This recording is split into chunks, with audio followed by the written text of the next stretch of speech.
туғандарым, қазір мен сендерге қазақтың құндылықтарын үйретемін. Қазақ халқының салт дәстүрлері өте көп. Салт дәстүр тәрбие сал бесіктен басталады демекші. Қазақтың қыздары шаштарын екі бұрымда, болмаса бір бұрымды өрген. Өйтпей себебі шашқа орамал таққан қыздар, аналар да орамал таққан. Орамал деген тазалықтың белгісі болады.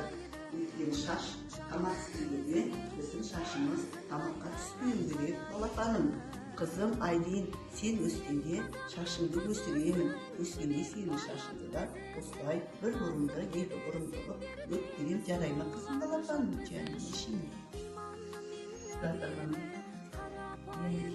Шашыңдан да өскенде қызым болады деп, сен шашыңды әдемі өткерем, жарай ма қызым?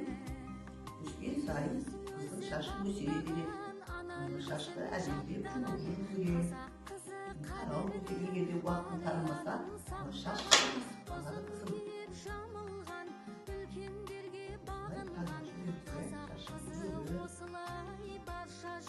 Орамал тамақ дегенде, орамал қатады.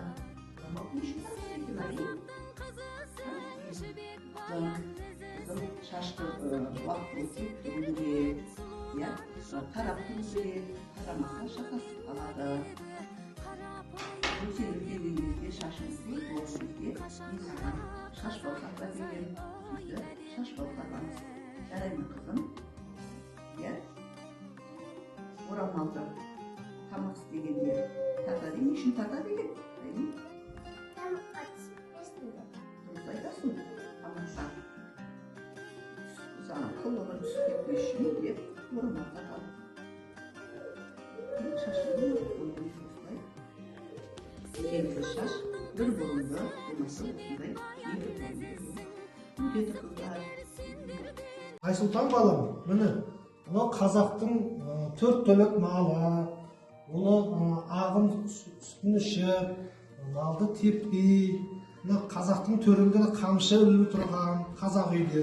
Мен саған мынау 8 өрімді қамшыны үйретейін астайды. Міне мынау өрімнің 8 өрім. Өстіп өреміз. Әр қазақтың шаңырағында тұрған 8 өрім дейді. Мынаны міне, Айсұлтан қарашы міне. Мынау 3 өрім. Міне. Өстіп өреміз міне.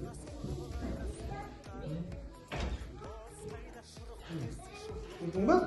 Өстіп өреміз. Бұл 3 өрім дейді, бұны 8 өрім дейді. Бағана біз 8 өрім көрдік, мынау 3 өрім әкелейді. Бүйтіп өресің, көрдің ба? Мынаның айқасын. Бұл қамшы 3 өрім. Жаңағы саған көрсеткенім 8 өрім, көрдің ба? Бүйтіп айқастыр. Яғына көтереміз. Көрдің ба? Үйрен бар. Мағалада соңға кетеді. Мына қажет.